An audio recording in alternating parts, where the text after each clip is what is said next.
Eu não gosto de mudanças. Sempre preferi estabilidade, silêncio, rotina. Mas depois que perdi meu emprego e precisei reduzir despesas, acabei encontrando essa casa em uma rua tranquila, um pouco afastada do centro. Aluguel barato, vizinhança silenciosa, árvores antigas cobrindo quase toda a calçada. Era perfeita. Ou pelo menos parecia ser. A casa em si era simples. 2 quartos, sala pequena, cozinha estreita. O tipo de imóvel antigo, mas ainda sólido, com marcas do tempo nos rodapés e interruptores amarelados. As paredes tinham manchas secas de infiltração e o piso rangia mais do que devia, mas nada fora do esperado. O que me chamou a atenção, no entanto, foi a casa em frente. Diferente das outras da rua, ela estava claramente abandonada. Vidros opacos de poeira, portão com corrente, mato crescendo pelas frestas. Era uma daquelas casas grandes, de 2 andares, com sacada de madeira e janelas altas.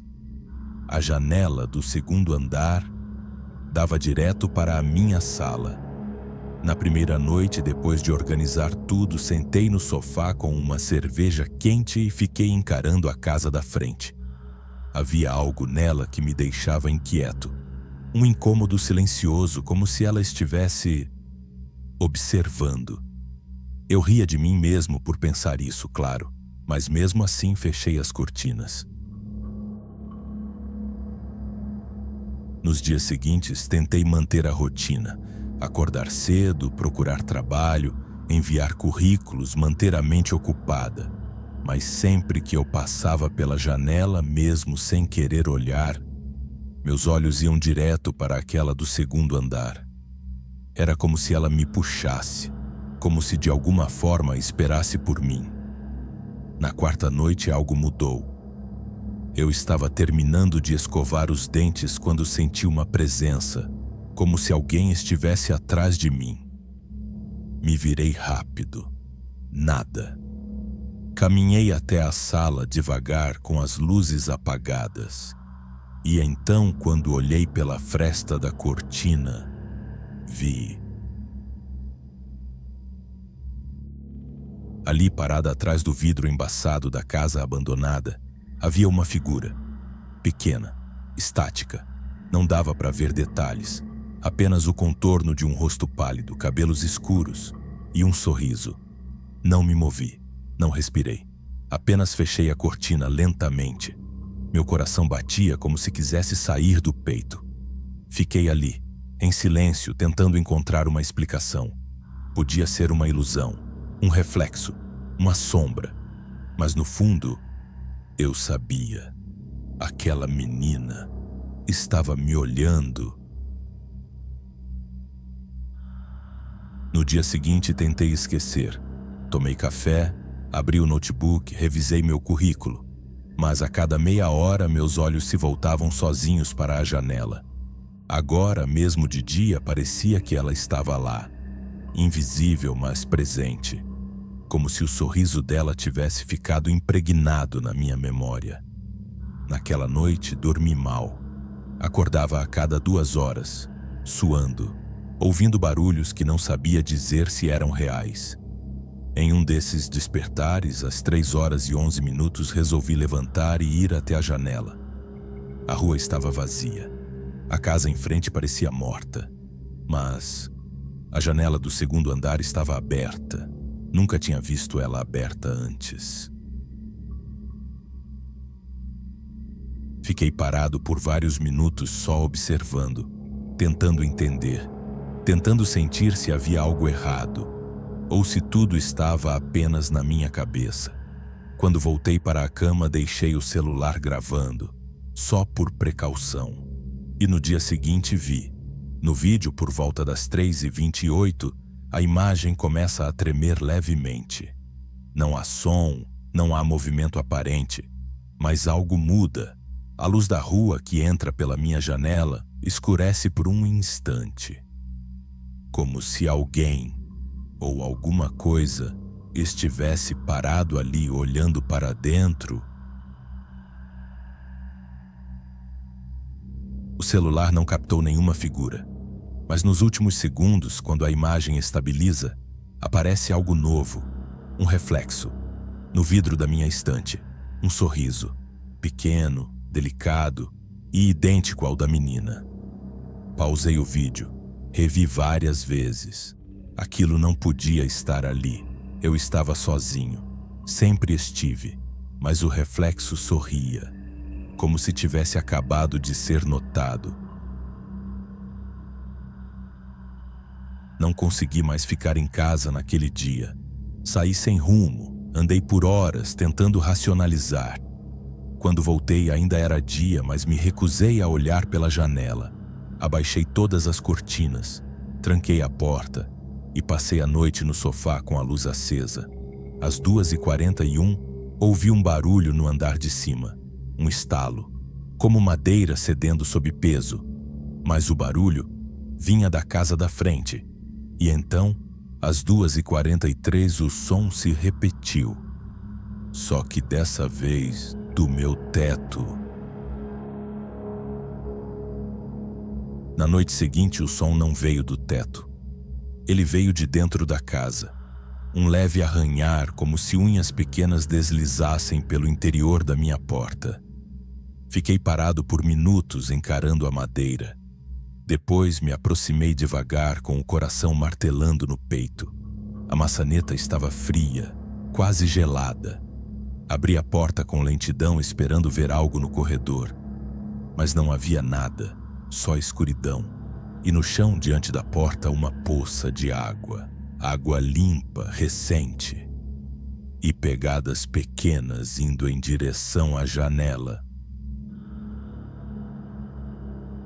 Passei o resto da madrugada em claro, vigiando a janela e escutando cada mínimo som da casa. Às 4h17, meu celular vibrou. Uma notificação. Nova foto adicionada à galeria. Peguei o aparelho com as mãos trêmulas. A foto era da sala, tirada do canto como se alguém ou alguma coisa estivesse atrás do sofá. Eu aparecia na imagem, sentado, olhos semicerrados de sono. No reflexo da janela, uma figura infantil e o mesmo sorriso. Não consegui mais ignorar. Peguei as chaves, saí de casa e fui até a delegacia. Expliquei que alguém podia estar invadindo meu apartamento. Os policiais anotaram tudo, mas disseram que não havia sinal de arrombamento e que nenhuma denúncia havia sido feita na rua. Um deles me perguntou se eu estava dormindo bem. Voltei para casa sem resposta.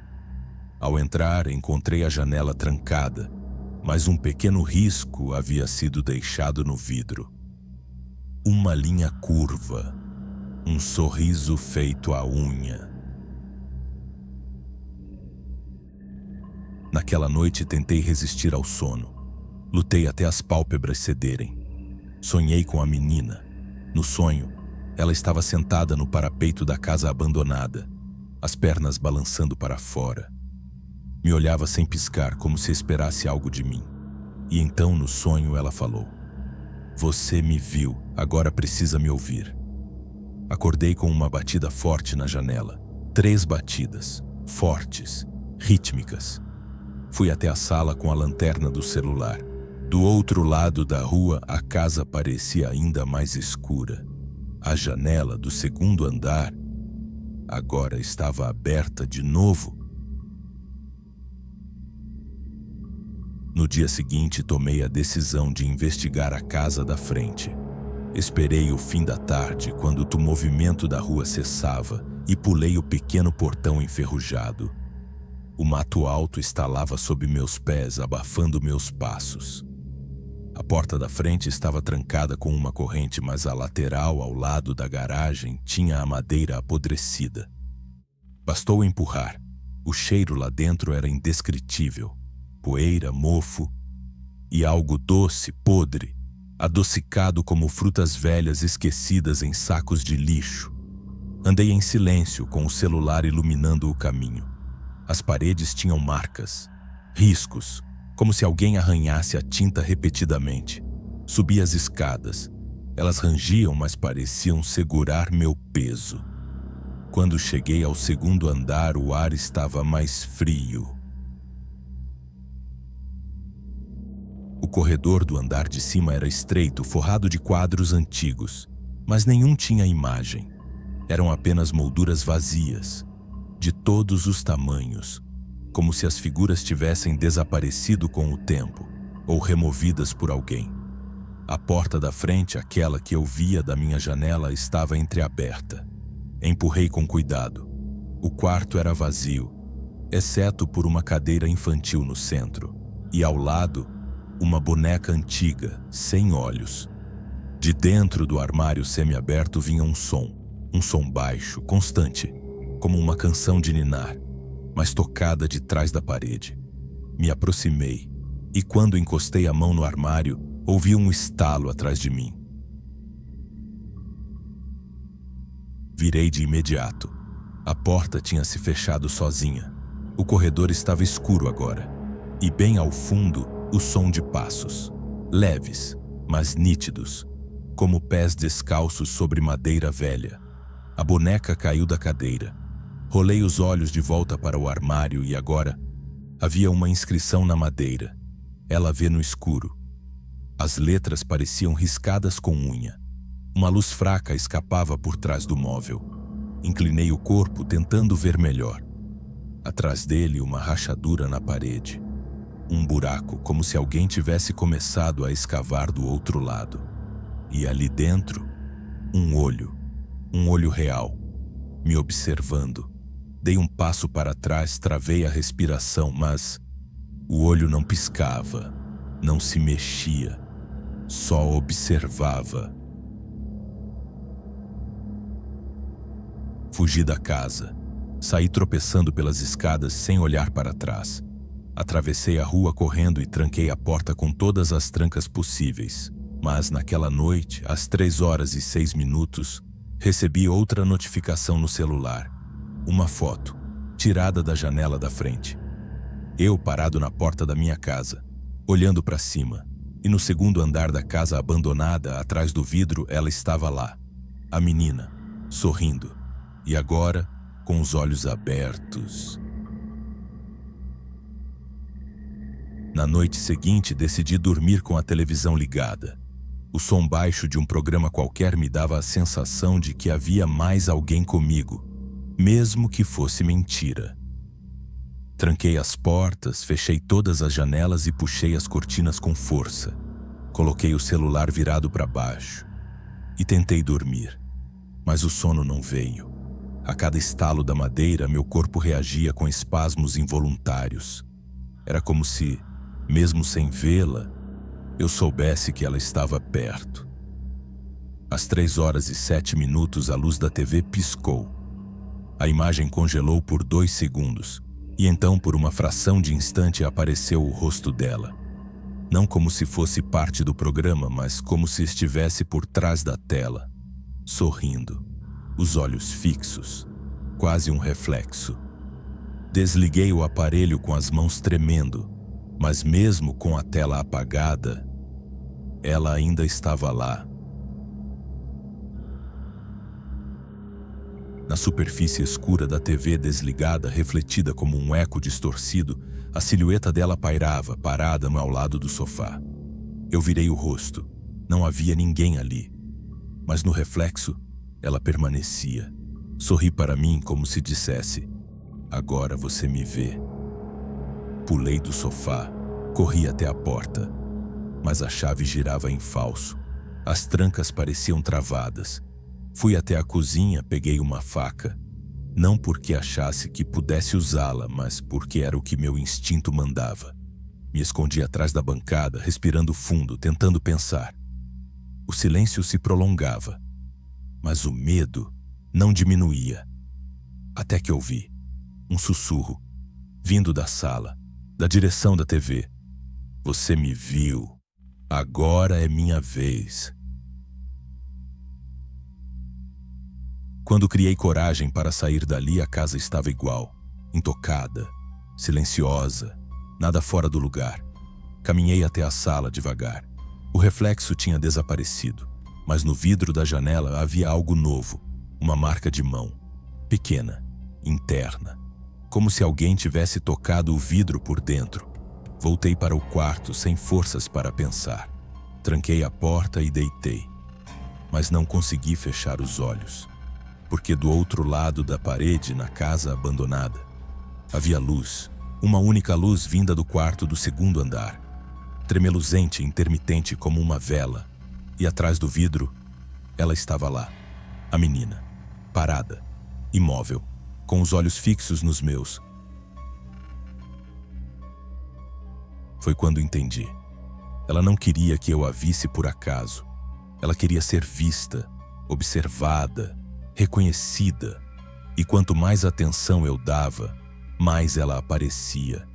Como se minha mente estivesse dando forma a algo que deveria permanecer esquecido.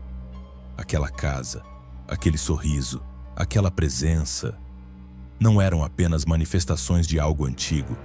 Eram alimentadas por mim, por minha curiosidade, por meu medo.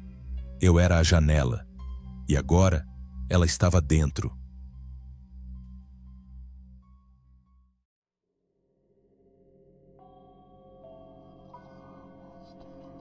Aqui no canal O Quinto Sussurro, o medo não grita, ele sussurra, e você vai ouvir. E se você tiver coragem de continuar ouvindo, inscreva-se no canal e ative o sininho. Mas lembre-se, alguns sussurros poderão nunca mais sair de sua mente.